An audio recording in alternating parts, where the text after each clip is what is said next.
Hello friends, welcome to our channel all exam PYQ। So कैसे हैं दोस्तों आप सब। मैं उम्मीद करती हूँ आप अच्छे होंगे और अपनी तैयारी को अच्छे ढंग से कर रहे होंगे। तो दोस्तों अब हमारे एग्जाम में 1 महीना बचा है, क्योंकि लास्ट के 4-5 दिन तो बहुत ज़्यादा इंसान को प्रेशर होता है, तो फिर हो नहीं पाता है कुछ भी पढ़ाई, और बचता भी है तो आप सिर्फ रिवीजन ही कर पाओगे, कुछ नया तो टच ही नहीं करना होता उस टाइम पे। ठीक है, तो दोस्तों 1 महीना ही मानिए अब। और मैं समझती हूँ कुछ बच्चों का एग्जाम लास्ट में भी जाएगा, क्योंकि शिफ्ट वाइज है बहुत ज़्यादा। फिर भी किसको पता है, हो सकता है आपका एग्जाम ही 14 को पड़ जाए, फिर क्या करोगे। फिर वही प्रे करना पड़ेगा कि मेरा एग्जाम लास्ट में हो जाए, मेरा एग्जाम लास्ट में हो जाए। तो ये प्रे ना करें, इससे बेहतर है कि आप तैयारी को अच्छे ढंग से करें।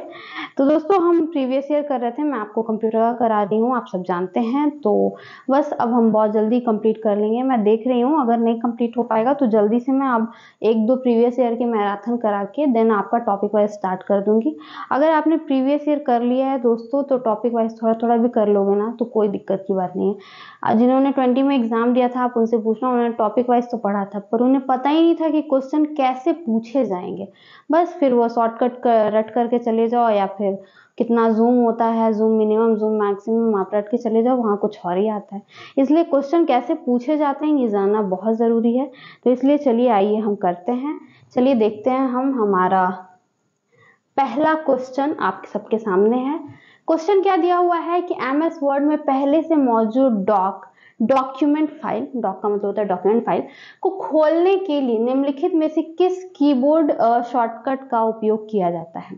क्या पूछ रहा है क्वेश्चन कि MS वर्ड में कोई पहले से ही फाइल है, फाइल बना करके आपने सेव कर दिया, तो अगर उसको आपको ओपन करना है उसे, तो उसके लिए आप कौन सी शॉर्टकट की का यूज करोगे। तो दोस्तों MS वर्ड में अगर आपको कोई भी फाइल जो बनी हुई है उसे ओपन करने के लिए आपको क्या प्रेस करना होता है, Ctrl+O। क्या प्रेस करना होता है, कंट्रोल के साथ O। क्लियर है। तो कौन सा ऑप्शन राइट होगा हमारा, ऑप्शन नंबर 4 हमारा यहाँ पे राइट आंसर होगा। ठीक है, आगे चले हम। Next question number 2। देखिए दोस्तों, क्वेश्चन नंबर 2 क्या कह रहा है, क्रोम ब्राउजर में डाउनलोड विंडो खोलने के लिए निम्नलिखित में से किस कीबोर्ड शॉर्टकट का उपयोग किया जाता है। जैसे कि मान लीजिए दोस्तों, क्रोम में आपने कोई विंडो को डाउनलोड कर लिया है, तो अगर उसको आपको ओपन करना है तो उसके लिए कौन सी शॉर्टकट की का आप यूज करोगे, कंट्रोल के साथ J। ठीक है, Ctrl+J का आप यूज करोगे, यानी कि ऑप्शन नंबर 1 हमारा राइट आंसर होगा। ठीक है, कंट्रोल के साथ J। चलिए आगे चले हम।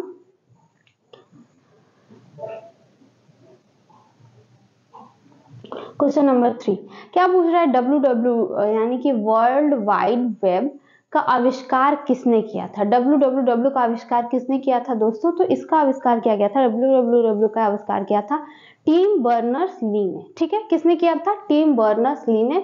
तो कौन सा ऑप्शन हमारा राइट होगा, ऑप्शन नंबर 1 हमारा राइट आंसर है। आप सबके लिए एक क्वेश्चन है कि इंटरनेट का आविष्कार किसने किया था, उसका फाउंडर कौन है, आप सब मुझे कमेंट बॉक्स में बताइएगा, मैं चेक करूंगी बाद में। चलिए आगे चलते हैं। हाँ, अब क्या पूछ रहा है कि MS वर्ड के संबंध में निम्नलिखित में से कौन सा कथन असत्य है। ध्यान देंगे, असत्य पूछा है ना कि सत्य, यानी कि जो भी MS वर्ड के संबंध में कुछ गलत बातें लिखी गई हैं, गलत कुछ लाइन लिखी गई है, उसे हमें टिक करना है। तो आइए पढ़ते हैं। एक टेबल में सम संख्या में पंक्तियों और स्तंभ हो सकते हैं, कहने का मतलब है सम संख्या में, यानी कि 2 में 4 में हो सकते हैं। हाँ बिल्कुल, 2 पंक्ति हो सकती है, 2 कॉलम हो सकते हैं, ऐसी कोई बात नहीं है। एक टेबल में विषम संख्या में पंक्ति और स्तंभ हो सकते हैं, बिल्कुल हो सकते हैं। आप चाहो तो 3 पंक्ति, 3 रो रहे, 3 कॉलम रहे, 3 पंक्ति रहे, 3 स्तंभ रहे, कोई दिक्कत नहीं है। ठीक है, एक टेबल में स्तंभों की संख्या पंक्तियों की संख्या से अधिक नहीं हो सकती, बिल्कुल गलत बात है। आप चाहो तो या तो आप स्तंभों की संख्या अधिक कर दो पंक्तियों से, या पंक्तियों की संख्या अलग ज्यादा कर दो स्तंभों से। ऐसा जरूरी थोड़ी है कि रो और कॉलम इक्वल रहेंगे, ऐसा कुछ भी नहीं है। ठीक है, रो और कॉलम का इक्वल रहना जरूरी नहीं है। क्लियर, तो ये ऑप्शन हमारा राइट हो जाएगा। ठीक है, यानी कि ऑप्शन नंबर 3 हमारा यहाँ पे राइट आंसर होगा। आगे चले। Okay, so question number 5। तो क्वेश्चन नंबर 5 क्या कह रहा है कि निम्नलिखित में से किसे बाइनरी फाइल फॉर्मेट के नाम से जाना जाता है, और उससे MS वर्ड के पुराने संस्करणों जैसे कि MS वर्ड 97 से 2003 से 2000 क्या हो जाता है ये, कलर चेंज कर लेते हैं। MS वर्ड 97 से 2003 तक में उपयोग किया जाता है। क्वेश्चन क्या पूछ रहा है मैं आपको बताती हूँ। देखिए ये पहला क्वेश्चन तो ये पूछ रहा है कि किसे एक बाइनरी फाइल फॉर्मेट के नाम से जाना जाता है, ठीक है। तो और साथ ही ये भी पूछ रहा है कि ये मतलब जो इसका पुराना संस्करण था यानी कि पुराना वर्जन था, MS वर्ड की ये MS वर्ड 97 से लेकर के MS वर्ड 2003 तक के फॉर्म में इसे यूज किया जाता है। तो दोस्तों वो कोई और नहीं, वो है आपका .doc। ये ऐसा आपका है जिसे कि बाइनरी फाइल फॉर्मेट के नाम से भी जाना जाता है। साथ ही MS वर्ड 97 से 2003 तक यूज हुआ है, ठीक है, और आगे भी यूज हुआ है, ऐसा नहीं है। साथ ही दोस्तों ये सारे भी होते हैं, लेकिन लगातार मतलब 97 से 2003 तक ये सिर्फ .doc ही यूज हुआ है, ठीक है। चलिए यहाँ पे मैं फिर से आपको देती हूँ कि पावर पॉइंट में अगर आप कोई फाइल सेव करते हो तो उसका कैसा फॉर्मेट होगा उसका, ठीक है, आप मुझे बताइएगा। चलिए आगे चलते हैं हम। यहाँ ऑप्शन थर्ड हमारा राइट आंसर होगा। अब क्वेश्चन नंबर 6 क्या कह रहा है, MS एक्सेल में वर्कशीट में आप A1 सेल को सेलेक्ट करते हैं, शिफ्ट और कुंजी की दबाते हैं और फिर C5 पर क्लिक करते हैं तो कल कितने सेल सेलेक्ट होंगे। क्या कल भी हमने कुछ इसी तरह का क्वेश्चन किया था, आप सबको याद होगा। हाँ मतलब थोड़ा शायद ये सेल का जो नंबर है, सेल की जो संख्या है ये थोड़ी अलग थी, लेकिन क्वेश्चन हूबहू यही ऐसा ही कुछ पूछा गया था। तो आइए देखिए समझते हैं क्या। देखिए दोस्तों इस तरह से होता है, यहाँ पे नंबरिंग होती है आपकी 1 2 3 4 इस तरह से, और इधर आपको ABCD इस तरह से दिया होता है, ठीक है।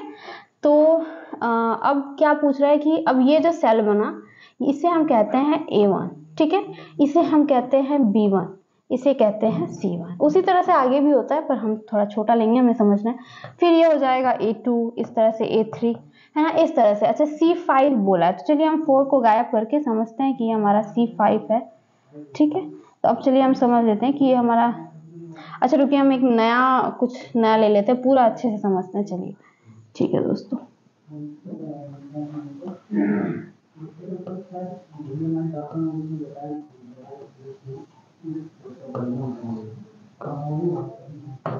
ओके तो ये है ABCD और ये हो जाएगा आपका 1 2 3 4 5 इस तरह से नंबरिंग होती है। ये हमारा है A1 सेल और इधर हो जाएगा हमारा C5, ठीक है। यहाँ पे A2 होगा, फिर A3 होगा, इस तरह से इसकी नंबरिंग की जाती है सेल्स की, ठीक है। तो इन सेल्स को अगर आपसे पूछा जाए ये सेल कौन सा है तो ये है A3 सेल, इस तरह से हम इसे नाम देते हैं कि ये कौन सा सेल है। तो अब ये पूछ रहा है कि अगर आप क्या करो, अगर आप जब आप A1 सेल को सेलेक्ट करते हो, अगर ये A1 सेल कौन सा हमारा ये सेल है, ठीक है। A1 सेल को अगर आप सेलेक्ट करते हो फिर आप शिफ्ट को दबाते हो, इसके बाद जो शिफ्ट की होती है अगर आप उसे दबाते हो तो फिर C5 सेल पर क्लिक करते हो और फिर आप C5 पे क्लिक कर जाओगे, ठीक है। इस पे A1 को क्लिक किया आपने, देन शिफ्ट दबाया, देन आप C5 पे गए, तो टोटल कितने सेल सेलेक्ट होंगे दोस्तों, तो टोटल आपके 15 सेल सेलेक्ट होंगे। कितने होंगे, 15, ठीक है। Option number 4 is right answer. आगे चलिए क्वेश्चन नंबर 7 देखिए। अब देखिए निम्नलिखित में से MS एक्सेल फॉर्मूला का परिणाम आपसे पूछा गया है, ये आपको दिया गया है। यहाँ इक्वल टू के बिना एक्सेल का कोई फॉर्मूला नहीं होता है। तो देखिए किसको किसको याद है, लास्ट क्लास में हमने ऐसा कुछ किया था। हाँ डिजिट अलग थे लेकिन फॉर्मूला सेम टू सेम था या नहीं, मुझे जरूर बताइएगा। और इससे क्या निकल के आ रहा है दोस्तों, इस एनालिसिस से आप क्या समझ पा रहे हो कि आपको ना जो पेपर होगा उसका एनालिसिस भी देखना बहुत इंपॉर्टेंट है। हो सकता है जो फर्स्ट शिफ्ट में आज क्वेश्चन आया वो बिल्कुल उसी तरह से आपके थर्ड शिफ्ट में आ जाए, तो इसलिए आप हमारे साथ बने रहिएगा और हम एनालिसिस भी कराएंगे, ठीक है। तो सारी अपडेट्स के लिए ना दोस्तों आप हमारे चैनल को सब्सक्राइब कर लीजिएगा और बेल आइकन को जरूर प्रेस कर लीजिएगा। आगे चले हम, तो देखिए कैसे करते हैं इसको। हमारा क्या है, फॉर्मूला क्या हमें लिखा हुआ है इस तरह से। ये जो सैंबल होता है ये डिवीजन का सैंबल होता है, यानी कि आपको इससे डिवाइड करना है। और ये जो ऐसे सैंबल दिया हुआ है इसका मतलब होता है 4 टू द पावर 2, यानी कि 4 का स्क्वायर हमें करना है। तो 4 का स्क्वायर कितना होता है दोस्तों, 16 हो जाएगा। तो 8 डिवाइडेड बाई 16 तो कितना हो जाएगा 1/2। तो इसका आंसर क्या आएगा 1/2। अच्छा 1/2 नहीं है, अब जब आप सबको पता है 1/2 मतलब कितना होता है 0.5। तो कौन सा ऑप्शन राइट होगा हमारा? ऑप्शन नंबर सेकंड यहाँ पे हमारा राइट आंसर होगा। ठीक है, आगे चले। चलिए क्वेश्चन नंबर 8, निम्नलिखित में से कौन सा कथन सत्य है? अब देखिए फिर से कुछ आ गया है, सत्य इस बार हमसे पूछा गया है, हमें सही चीज पे क्लिक करना है।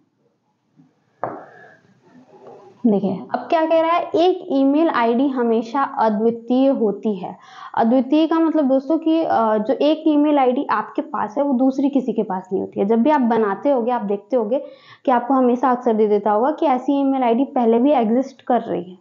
कहने का मतलब ये है कि अगर जो ईमेल आईडी आपके पास है वो एक यूनिक ईमेल आईडी है, वैसे फिर दूसरी किसी के पास नहीं हो सकती।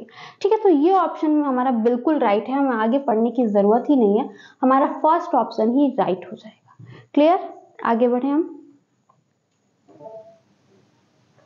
चलिए क्वेश्चन नंबर 9। अब क्वेश्चन नंबर 9 क्या कह रहा है, एमएस एक्सेल वर्कशीट की सेल में संस्करणों का डिफॉल्ट 36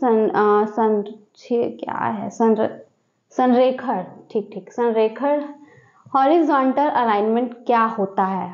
तो क्या होता है दोस्तों, करिएगा।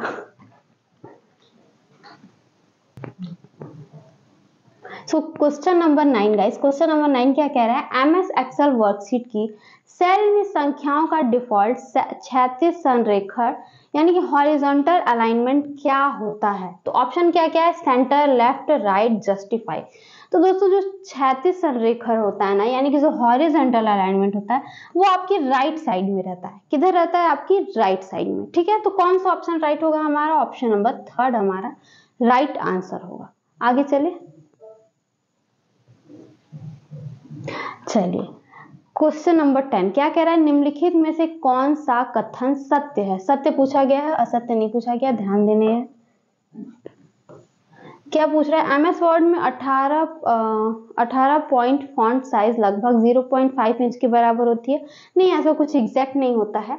एमएस वर्ड में एक पैराग्राफ में 24 पॉइंट से अधिक का अंतराल नहीं होता है। ये बिल्कुल सही बात है दोस्तों कि एमएस वर्ड में एक पैराग्राफ को जब आप लिखते हो तो उसमें 24 पॉइंट से ज्यादा का डिफरेंस नहीं होना चाहिए, अंतराल मतलब होता है गैप नहीं होना चाहिए। ठीक है, तो ऑप्शन सेकंड हमारा बिल्कुल सही है, फर्स्ट हमारा रॉन्ग है। तो हमें आंसर क्या ढूंढना है, केवल 2। ठीक है, तो क्वेश्चन नंबर सेकंड हमारा यहाँ पे राइट आंसर हो जाएगा। ठीक है दोस्तों। सो दोस्तों अब क्या है ना कि देखिए एक पेपर में कितने क्वेश्चन आपसे पूछे गए थे कंप्यूटर के, सिर्फ 10 ही पूछे गए थे, तो एक सेट हमने कर लिया। तो चलिए आइए हम देखते हैं हमारा क्या क्वेश्चन है। चलिए हमारा पहला क्वेश्चन क्या है, क्रोम ब्राउजर में वर्तमान टैब में दाईं ओर के ब्राउजर टैब को सक्रिय करने के लिए निम्नलिखित में से किस कीबोर्ड शॉर्टकट का उपयोग किया जाता है? क्या पूछ रहा है क्वेश्चन दोस्तों कि अगर आपने क्रोम ब्राउजर खोला है तो उसमें अगर आपकी दाईं ओर का कोई अगर ब्राउजर है तो अगर उसको आपको सक्रिय करना है यानी कि एक्टिव करना है, ठीक है, तो उसके लिए आपको कौन सी शॉर्टकट की का यूज करना होता है दोस्तों? तो उसके लिए आपको कंट्रोल के साथ राइट एरो का यूज करना होता है। ठीक है, किसका? कंट्रोल के साथ राइट एरो का।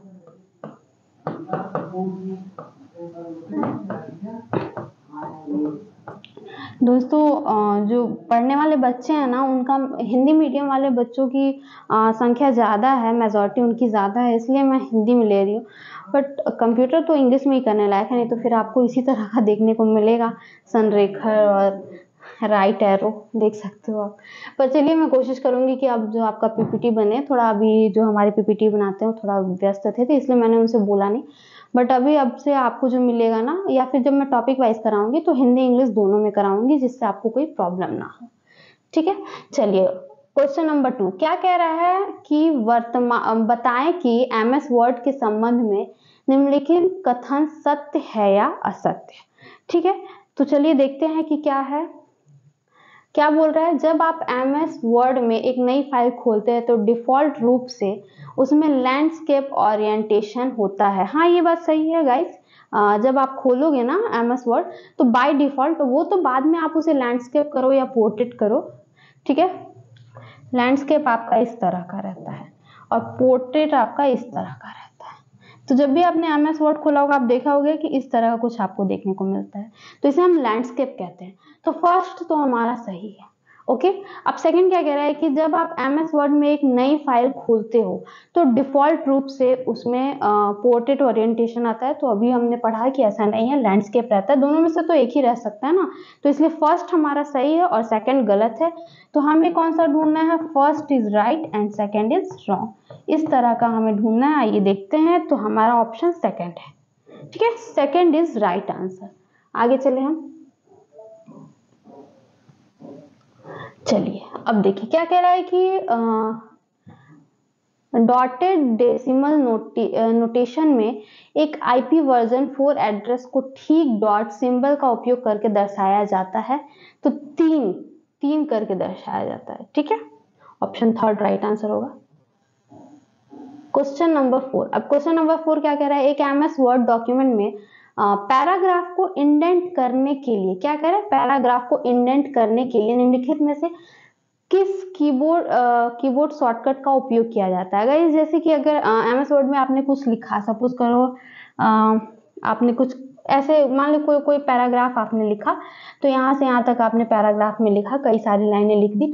अब आपको उसको लेफ्ट करना है, इंडेंट करना मतलब उसे सेट करना है। अब आपको पेज तो इतना बड़ा है ना, अब आपको और लेफ्ट करना है और राइट करना है या फिर सेंटर में रखना है, तो इसे हम कहते हैं इंडेंट करना। तो गाइस अगर आपको इंडेंट करना है तो इसके लिए आप कौन सी शॉर्टकट की का यूज करोगे, कंट्रोल के साथ M का यूज करोगे, ठीक है। किसके साथ, कंट्रोल के साथ M, यानी कि ऑप्शन नंबर फर्स्ट यहाँ पे हमारा राइट आंसर होगा।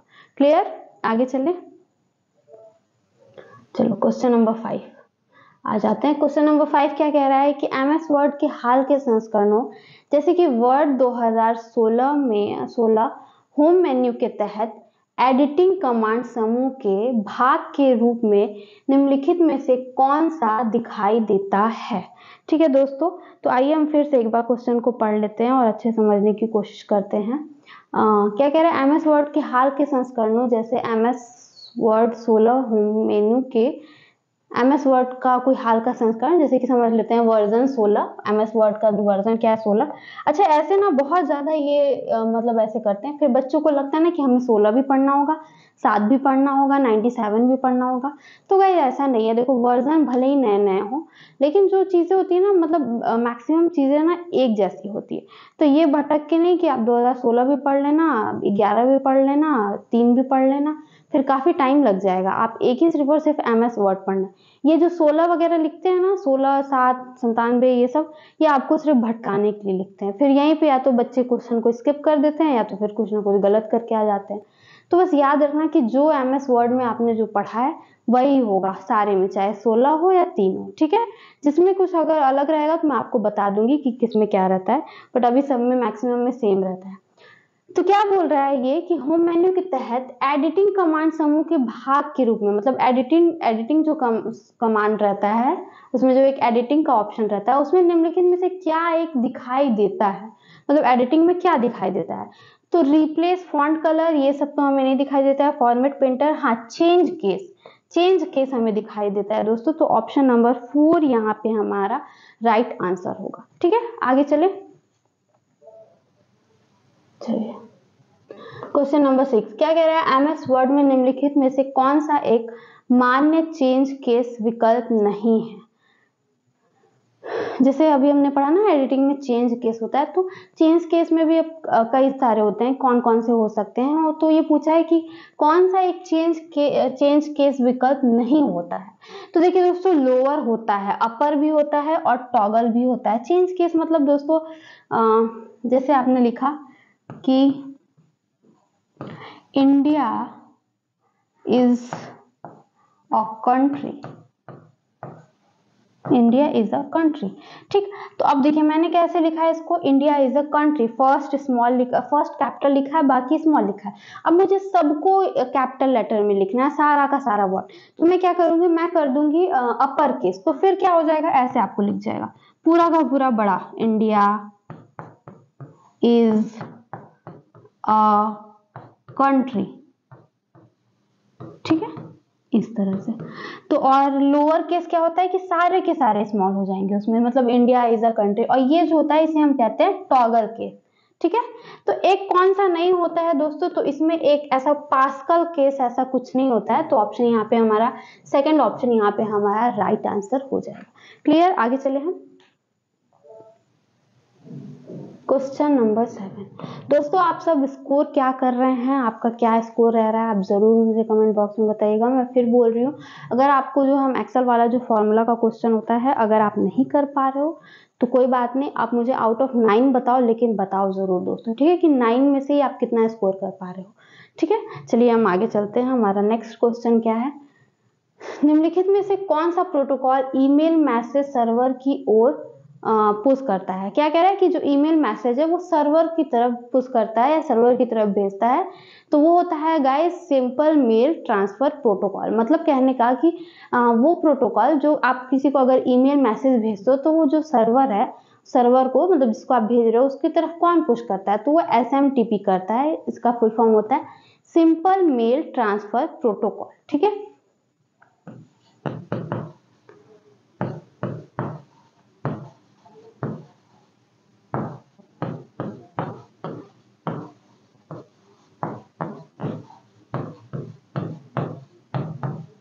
क्लियर, तो ऑप्शन यहाँ पे हमारा 4 राइट आंसर होगा। ये भी आपसे पूछ सकता है कि SMTP का फुल फॉर्म क्या होता है, तो आप याद रखे रहना। आगे चलते हैं हम क्वेश्चन नंबर 8। दोस्तों अब क्वेश्चन नंबर 8 हम देख लेते हैं। क्वेश्चन नंबर 8 क्या कह रहा है, जब आप MS एक्सेल में एक नई वर्कबुक खोलते हो तो स्क्रीन के सबसे ऊपरी हिस्से में निम्नलिखित में से क्या दिखाई देता है।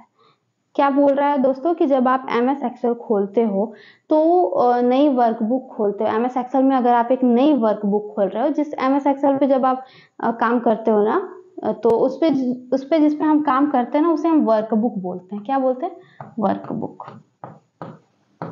तो यही ये पूछ रहे हैं कि अगर आप जब नई वर्कबुक खोलते हो तो स्क्रीन के सबसे ऊपरी हिस्से, अब यहाँ पे बहुत सारे टूल्स आपको दिए होते हैं ना, बहुत सारे मेन्यू बार्स होते हैं, तो यही ये पूछना चाह रहा है कि इसका जो सबसे ऊपरी हिस्सा होता है वो कौन सा होता है, तो उसे हम कहते हैं टाइटल बार। क्या कहते हैं हम दोस्तों, टाइटल बार। यहाँ पे आपका अगर मान लो आप पहले पेज पे काम कर रहे हो तो इसी का नाम लिखा होगा, साथ ही ये एप्लीकेशन क्या है, एक्सेल है, तो इसका भी नाम लिखा रहता है यहाँ पे, इसे हम कहते हैं टाइटल बार। तो सबसे ऊपरी हिस्से में क्या होता है दोस्तों, टाइटल बार। तो ऑप्शन 4 हमारा राइट आंसर हो जाएगा। क्या हो जाएगा हमारा, टाइटल बार। ठीक है, आगे चले हम